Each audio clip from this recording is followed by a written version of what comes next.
The glass cage stood in the center of the courtroom, and every camera in the Blackthorne pack was pointed at it.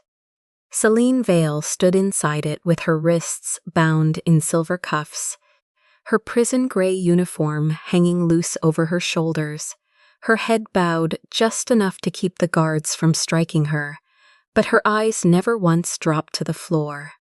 Above her, on a platform carved from black oak and old authority, sat Alpha King Adrian Blackthorne, Supreme Prosecutor of the Blackthorne Pack, a man the live stream comments called beautiful the way people describe a blade before it cuts them. Beside him, robed in the deep crimson of absolute legal power, sat Chief Justice Marcel Varon, his voice already rehearsed for the millions watching. Marcel rose first. He did not shout. He never needed to. He asked Selene to prove her curse was real, or accept the charge of treason against the pack, live, in front of the entire kingdom. Somewhere beyond the cameras, in a million living rooms across the pack, the comment stream scrolled fast and cruel. Prison rat, scarback freak, treason girl. Someone typed that ugly things always lied the loudest, and thousands of paws tapped to agree. A guard stepped forward and pulled the collar of her uniform down from her shoulder, expecting to find nothing but skin, expecting to expose a liar. What the camera found instead was writing. Old scars, layered scars, fresh scars still healing at the edges, forming letters across her back, like something had been carving names into her for years and never stopped. 47 names. The crowd on the live stream went silent in the way that only true shock can silence a crowd. The laughter in the comment stream died faster than the court could mute it. A few names sat closest to the surface, red and raw enough for the cameras to catch clearly. Lena Morrow, Caleb Rusk, Nolan Price, Rowan Vale. A name that made guard Elias Rowe, standing near the wall, go pale enough that his own commanding officer noticed. Adrian rose from his bench without meaning to, his chair scraping loud enough to be heard over the stunned court. Selene did not flinch. She lifted her chin and looked directly into the nearest camera, the one broadcasting her humiliation to every home in the kingdom. You wanted proof. Here are the people your law buried. The feed did not cut. For one terrifying second, nobody in that courtroom, not the guards, not the jury, not even the Alpha King himself, knew what came next. Before the laundry room, before the scars, before the trial, Selene Vale had been a girl who lived close enough to Blackthorne prison that the smell of fear settled into her hair like smoke settles into curtains. She washed the uniforms. She washed the sheets pulled from solitary cells, stiff with old sweat and older silence. She washed the guards' clothes, which always carried the metallic thread of silver and something under it that never quite came out, no matter how many times she scrubbed. She washed the blankets of prisoners who did not wake up the next morning. Nobody there called her by her name. They called her prison rat, scarback girl, ugly omega. The kind of insult meant less to describe her face and more to describe how little the pack thought her life was worth. What none of them knew was that Selene was something the old law books called a verdict cursed Luna. Though there had not been one born in 3 generations, and most wolves assumed the bloodline had died out, along with the honesty it required. Whenever a wolf was wrongfully convicted under pack law, their name carved itself into her skin. She did not choose it. She could not scrub it away, no matter how hard laundry work had taught her hands to scrub. A name could only begin to heal when the truth behind it was witnessed, spoken aloud, and believed by someone who was not her. Her curse did not overturn verdicts. It remembered the people verdicts tried to bury. The first name had been her father's. Rowan Vale had been convicted on a scent test that was never run twice, never questioned, never checked against the guard who profited from his prison contract. He died inside those walls before the court quietly corrected the paperwork behind closed doors. Nobody read his name aloud when they fixed the file. Nobody visited his grave to say it either. They corrected the file. They never corrected the grave. That single sentence had lived in Selene's chest longer than any scar on her back, and it was the reason the curse had never felt like punishment to her. It felt like memory refusing to be erased. Adrian Blackthorne had not always sat above courtrooms like a king carved from stone. He had been a boy once, hiding under a stairwell during a prison riot that took his mother's life, listening to screaming that never fully stopped ringing in his ears even years later. From that night forward, he built his entire philosophy around one belief: chaos killed faster than cruelty ever could. So he built a court designed to never slow down, live-stream trials for transparency, scent evidence prioritized because scent could not lie, or so he had been taught to believe. Conviction dashboards that measured PAC stability in real time, private prison contracts that kept the system funded and, he told himself, kept the PAC orderly. He had said it once, in an early interview that half the kingdom still quoted back at him. A system cannot pause for every frightened voice. It was the sentence that made him famous. It was also, though he did not know it yet, the sentence that had built the exact machine Marcel Varron needed to hide inside. Marcel had chosen Selene's trial carefully, the way a hunter chooses which animal to display as a warning to the rest of the herd. Her case was small enough to control and dramatic enough to headline. If he could prove that cursed blood testimony was nothing but manipulated emotion, he could push through the cursed testimony ban and remove every future obstacle standing between him and the noble families who paid him in silence and gold to keep certain verdicts moving in certain directions. He had prepared everything. A selected jury, sent experts already paid, guards ready to testify to things that had never happened, sealed evidence nobody outside his office had ever touched, camera angles chosen to make Selene look feral, unstable, dangerous. Standing in that glass cage, Selene felt something she had not expected, a faint warmth threading up through her bound wrists whenever her eyes crossed Adrian's. A mate bond, she realized, distant and unclaimed, but undeniably present. She hated that her body noticed it at all. A mate bond could warm her skin. It could not uncuff her hands. She turned her focus back to the room, back to the cameras, back to the war she actually needed to win. Marcel demanded the feed be cut the moment the first names became legible enough to read. Adrian, still standing, still staring at his own signature buried somewhere in his memory, on more verdicts than he wanted to count, did something Marcel had never seen him do in court. He overruled him. "Keep the feed live," he said. It was the first time in years that Adrian Blackthorne had chosen truth over control, and neither he nor Selene understood yet how much that single decision would cost them both. With the cameras still rolling, Selene began to speak the names the court had tried to erase, not all 47 at once, but enough to turn shock into evidence.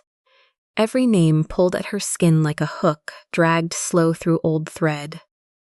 By the second, her jaw was tight enough to ache. By the fourth, her knees wanted to fold beneath her, and she locked them straight through sheer refusal. "Lena Morrow," she said. A single mother convicted of arson after a fire that began only after guards raided the wrong address entirely. The court needed a name attached to the blaze to protect the story of PAC security, and Lena's name was the one they chose. Her daughter still sent letters to the prison every month, letters nobody in solitary confinement was ever allowed to read. "Caleb Rusk," she said next. A mechanic convicted of murder on a scent match manufactured in a lab owned by men who profited from his sentence. He died in prison, waiting on an appeal marked low priority. That scar on her back never fully warmed. It stayed cold and pale, the color of a name nobody had come back for. "Nolan Price," she said, her voice tightening at the edges, though she did not let it break. Still alive, still waiting. His name burned at the very edge of black, a color that meant a transfer date had already been set. "Vale," she said last, and the courtroom went utterly still. "My father." She tasted blood behind her teeth before she finished the sentence, though she had not bitten her tongue at all. Marcel's voice cut through the silence like a blade wrapped in silk. He called the scars theatrical. He suggested a woman desperate enough to avoid conviction might carve any story into her own skin. Selene did not raise her voice to answer him. "Neither is a confession beaten out of a starving wolf," she said. The chamber erupted into noise Marcel could not fully silence, and for the first time since the trial began, Adrian did not reach for the gavel to end it. Instead, he asked the only question that mattered. "How many names?" Selene met his eyes across the courtroom, unflinching. "How many verdicts did you sign without looking at their faces?" He had no answer for her, not yet, and the absence of one felt louder than any verdict he had ever handed down.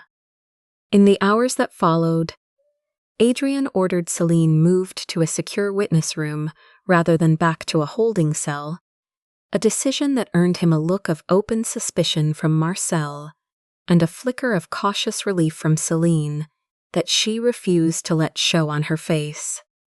A young public defender named Talia Brooks was assigned to her case, a woman barely 2 years out of legal training, terrified of losing her license simply by standing too close to a story this dangerous. But when Talia began laying Selene's scars beside the sealed court files Adrian quietly provided, a pattern emerged that made her stomach turn. Every wrongful conviction shared the same fingerprints. A scent test used as the deciding factor. A confession taken sometime after midnight, when a frightened wolf was most likely to say anything to make the questioning stop. A witness whose testimony had been sealed before trial and never unsealed again. A public defender replaced at the last possible moment by someone who barely glanced at the file. A defendant too poor, too omega, too unconnected to fight back, and at the bottom of nearly every file 2 signatures. Marcel Varen's approving the process, Adrian Blackthorne's approving the outcome. "Your court counted outcomes," Selene told him when he came to see the files for himself. "My skin counted people." Adrian said nothing for a long time, staring down at the closure report for Caleb Rusk, at the denied appeal for Lena Morrow, at the administrative correction filed years too late for her father.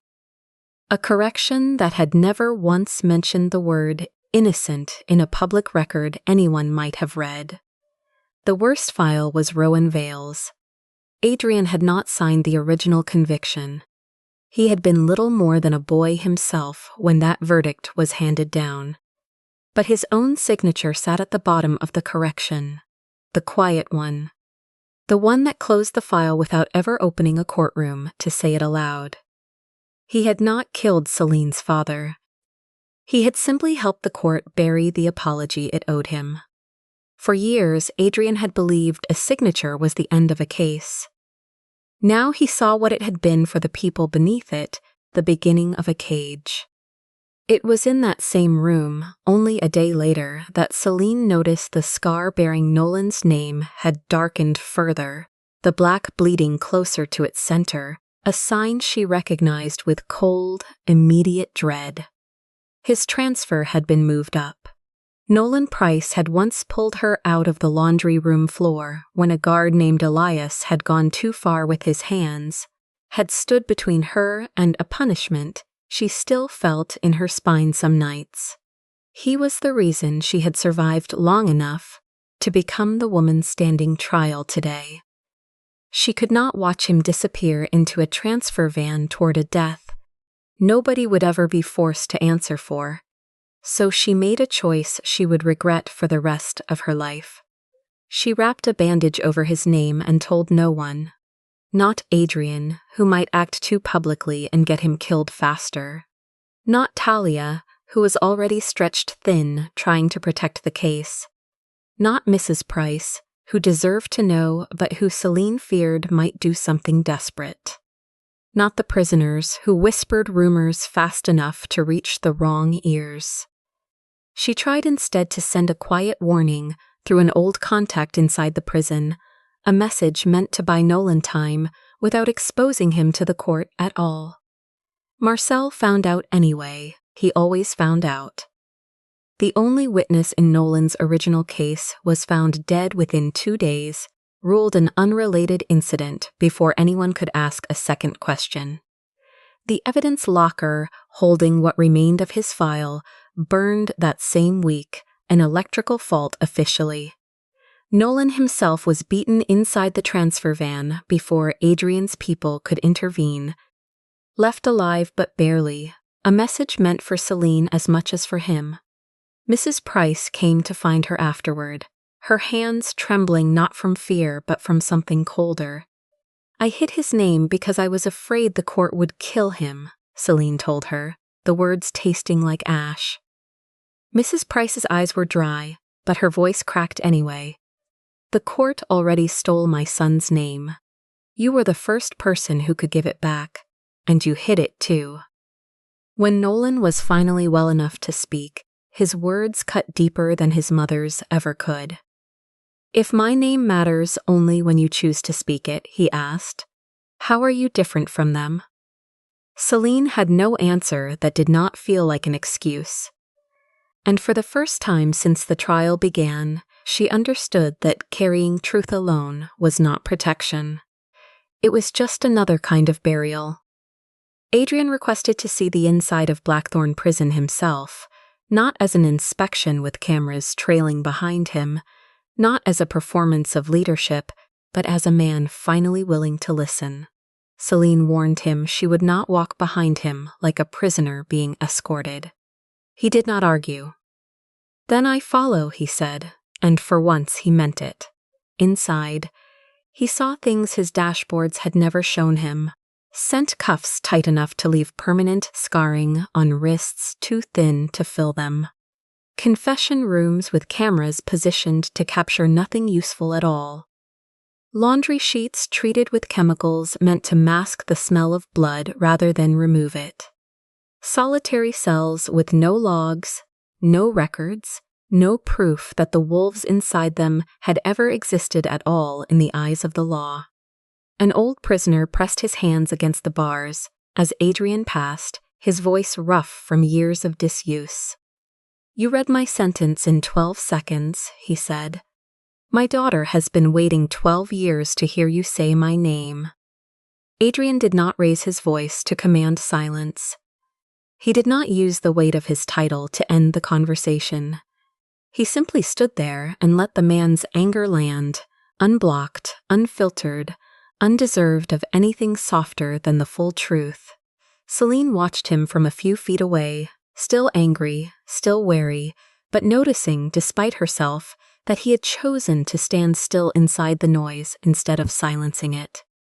That night, alone with the old conviction dashboard he had built with his own hands, Adrian scrolled through numbers he once believed told the whole story. Riot probability, sentencing speed, prison capacity by percentage, cost per inmate, calculated down to the silver piece. Conviction rate displayed proudly at the top of every quarterly report. Nowhere in any of it was a column for wrongful claims still pending. Nowhere was there a count of families still waiting outside prison gates for news that would never come. Nowhere was there a record of prisoners who died before their appeal was ever opened, or names corrected only after the person behind them was already in the ground. His court could calculate the cost of one prison riot. it could not count the cost of one innocent wolf losing his name. "I thought speed protected the pack," he admitted to Selene the next morning, his voice quieter than she had ever heard it. "Speed protected the verdict," she answered, and did not soften the words for his sake. He did not defend himself. For the first time, she saw the exact shape of the difference between a man who built a broken system and a man like Marcel, who had learned to live comfortably inside the wreckage. Marcel moved quickly once he realized the livestream fallout was turning public sentiment against him. He called an emergency session of the full court, framing it as a matter of pack stability rather than personal survival. His proposal was simple and devastating: the cursed testimony ban, a law that would strip every cursed Omega, present or future, of the right to testify in any pack court, on the grounds that cursed blood could not be trusted to separate truth from grievance. He painted Selene's scars as chaos itself, a threat to the very order that kept the pack from collapsing into the kind of riot that had once taken Adrian's mother. Families who considered stepping forward as witnesses received quiet visits from guards reminding them that false testimony carried its own charges, a threat vague enough to terrify without ever needing to be proven. When Mrs. Price rose to speak on Nolan's behalf, Marcel did not raise his voice either. He simply looked at her and delivered the sentence that would follow him into every account of that day.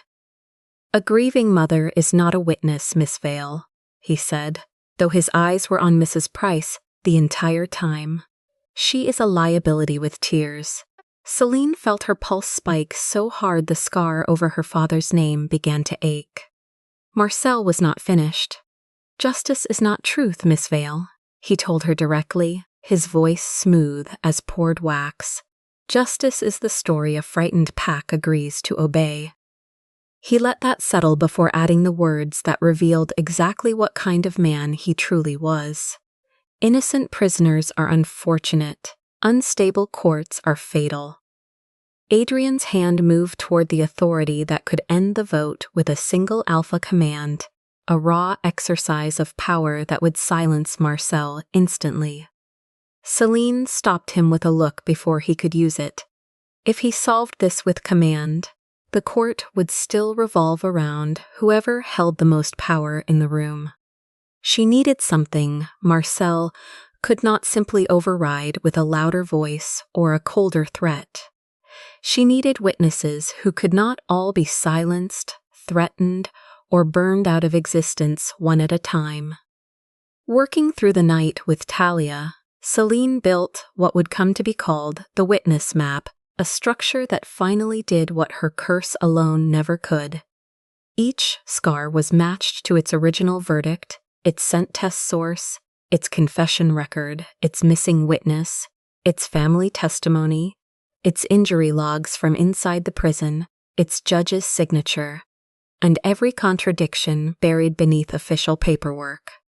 More importantly, each name was assigned to a living person who would carry it forward, so that no single voice, especially not hers, could be silenced into erasing the truth again. Mrs. Price took responsibility for Nolan's file. Talia held the legal filings. Guard Elias, driven by guilt over his own brother's wrongful conviction years earlier, quietly handed over confession room logs he had hidden away out of shame rather than loyalty. Prisoners across the block gave sworn testimony, risking retaliation to do it. Families brought forward the small, aching proof of memory, letters, photographs, worn shoes kept by a mother who refused to believe her son was gone for good. Adrian, for the first time, took ownership of the verdicts, bearing his own signature, adding them to the map instead of hiding them from it. Selene kept the scars, but she no longer kept the truth alone. A name carried by one wounded woman could be called a curse. She told Talia the night they finished the map. A name carried by a witness became evidence. For the first time since her father's death, Selene felt something close to hope, not because the pain was gone, but because it finally had somewhere to go besides her own skin. The final hearing was called under the harsh glow of every camera Marcel could summon, his last attempt to push the cursed testimony ban through before the witness map could be presented in full. Adrian entered the courtroom and did not sit at the prosecutor's bench. He crossed the floor and stood on the side reserved for witnesses, a public act that made Marcel's composure crack for the first time in the entire trial. "Abandoning your bench for a cursed Omega," Marcel said, his voice edged now with something closer to panic than authority. Adrian did not answer him. He looked at Selene instead, and waited. Selene stepped forward, knowing exactly what it would cost her to open every scar at once, knowing the risk her curse carried when too many names surfaced together. But this time, she was not standing alone. Talia called the first witness. Mrs. Price rose and spoke Nolan's childhood, his kindness, the years the court had stolen from both of them. Guard Elias placed the confession room logs before the court, hands shaking but steady enough to be understood. Prisoners gave testimony that matched injuries no official record had ever explained. Families laid down the small, unbearable proof of love that outlives silence. One by one, each scar on Selene's back was matched to a piece of truth the court could no longer deny. Desperate now, Marcel reached for the one weapon he had left. He read her father's name aloud, deliberately wrong, twisting the syllables into something closer to an insult than a name at all. The scar tore open before Selene could brace herself, the oldest wound on her body splitting, like something that had waited 17 years to finally be acknowledged. Blood traced down her spine like dark ink spilling across old paper. Her knees buckled. When her father's name opened, Selene forgot the sound of her own for one terrifying breath. She stood in that courtroom, surrounded by cameras and witnesses, and could not remember what her mother used to call her. Could not remember the shape of her own name in her own mouth, only the aching absence where it should have been. Mrs. Price reached her first, gripping her hand hard enough to anchor her. "Selene," she said. Talia said it next. Nolan, still pale from his injuries, said it too, his voice rough but certain. Adrian did not move to claim her, did not use his rank, did not speak as an alpha asserting ownership over a mate. He simply said her name the way a witness speaks a truth they have finally seen clearly. Selene Vale. The name returned to her like breath returning to drowned lungs. Steadier now, she reached for the wound at her back and somehow, impossibly, felt it point her toward something more than memory.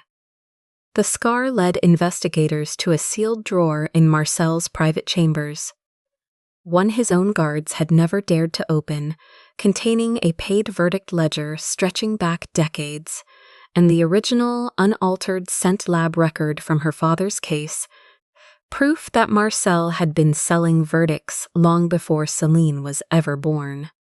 Marcel was not defeated by an alpha command or by silver chains or by raw power at all. He was defeated by scars matched to witnesses, matched to evidence, matched to families who refused to let their dead be forgotten, broadcast live for a kingdom that could no longer look away. The victory, when it finally came, belonged entirely to Selene. In the days that followed Marcel's arrest, Adrian did not stand before the pack to announce that one corrupt man alone had poisoned the court. He stood alone, in front of the same cameras that had once broadcast Selene's humiliation, and accepted what belonged to him. "I did not forge the evidence," he told them, his voice carrying none of the polished control it once had. "But I built a court where forged evidence could move faster than a living witness." He looked down at stacks of verdicts bearing his own signature before continuing. A verdict read in my voice does not become truth because wolves are afraid to question it, he said. And the words settled over the courtroom like something finally set down after being carried too long. He announced an immediate suspension of scent-only convictions. He ordered the reopening of all 47 cases marked by Selene's scars beginning that same week. He dissolved the proposed cursed testimony ban entirely. He opened every private prison contract to independent review, severing the financial ties between conviction rates and prison profit that had made men like Marcel possible in the first place. He placed Marcel Varron before an open pack trial of his own, refusing to let the man's punishment happen quietly, the way Rowan Vale's correction once had. And for every name being overturned, he promised something the old system had never offered, a public restoration process, so that no correction would ever again exist only on paper. Selene did not forgive him in that moment, but she watched him use his power to slow the court down instead of speeding it up, and something in her cautiously allowed itself to notice. Weeks later, Adrian signed what would come to be known across the kingdom as the Witnessed Verdict Law, a document that rewrote the foundation of pack justice from the ground up. No wolf could be convicted on scent evidence alone. Confessions were invalid without an independent witness present. Sealed evidence required review by a public advocate before any trial could proceed. Prisoners gained the explicit right to appeal when curse blood testimony contradicted an official verdict. Every wrongful conviction claim had to be logged by name, not case number. Deaths inside prison walls could no longer be filed away as simple administrative closures. Family testimony had to be heard before sentencing, not after. Livestream broadcasts were required to show the full evidence process, not merely the final reading of a verdict. Curse blood testimony alone could not convict a wolf, but it could never again be dismissed outright either. The Supreme Prosecutor was required to meet defendants in person before any capital case could proceed. Private prison contracts could no longer be tied to conviction rates in any form. Every overturned verdict demanded a public restoration of the name attached to it. And the clause that mattered most, the one Adrian insisted be read aloud at the signing, stood alone at the center of the entire law. No wolf shall lose freedom, name, or grave to a verdict no living witness can stand beside.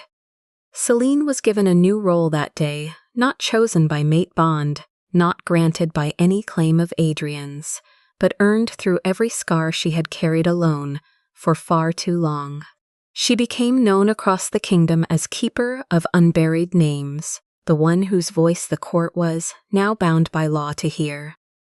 Some time after the signing, Adrian found her alone in the archive room where the old sealed files were kept, dust settling over cabinets that had once decided lives with the stroke of a pen. There were no cameras there, no counsels waiting outside, no guards standing between them. He looked at the scars visible along her collar but did not reach for her. He asked quietly if the curse had begun to heal. Not entirely, she told him. Some scars would fade now that the prisoners behind them were finally free. Others never would because the people they belonged to were already gone, and no verdict, however corrected, could undo that. "I cannot give your father back," Adrian said, and there was no attempt in his voice to soften what both of them already knew to be true. "No," she agreed, "but you can stop calling silence closure." The warmth of the bond stirred between them again, steady now instead of sudden, but Adrian did not reach for it the way she half expected him to. Instead, he said something that surprised her more than any declaration could have. "If the bond is real," he told her, "it can wait behind the law you need me to repair." Selene did not step into his arms. She did not offer forgiveness she had not yet finished earning the right to feel. But she did not walk away either, and for two people who had spent their entire lives learning what it cost to trust the wrong system, that was its own quiet beginning. A month later, the old courtroom opened its doors again, though not for another conviction. This time it opened to give names back. Prisoners walked in without chains for the first time in years, blinking against light they had almost forgotten the color of. Families filled the benches once reserved for silent, obedient spectators. Adrian did not sit above the room on the high bench. He stood below the witness stand instead, level with everyone else in the room for the first time in his life as Alpha King. Selene walked in wearing no gown, no crown, no attempt to hide the scars still visible along her collar and wrists. Talia called the first case, Nolan Price. Mrs. Price rose from her seat, and Nolan was brought forward, still healing, still carrying the marks of the transfer van across his ribs, but alive and free, and present to hear his own name spoken by a court that had once tried to erase it. The scar bearing his name on Selene's back began to fade as she watched him stand there, not vanishing completely, but softening, the ache behind it easing, for the first time since it had appeared. Nolan met her eyes across the room, and though the forgiveness in them was not yet whole, it was honest. "Thank you for speaking it this time," he told her. Adrian turned to Selene once the room had quieted again, holding the long list of names still waiting for their turn. "Which name comes next?" he asked her. She looked down at the list and did not choose based on politics or comfort or the names she loved most. She chose the one who had been waiting the longest of all. The court had once used names only when it wanted to condemn. Now, one by one, Selene made it speak the names it had tried to bury. And for the first time since her father died, the scars on her back did not feel like shame. They felt like doors opening.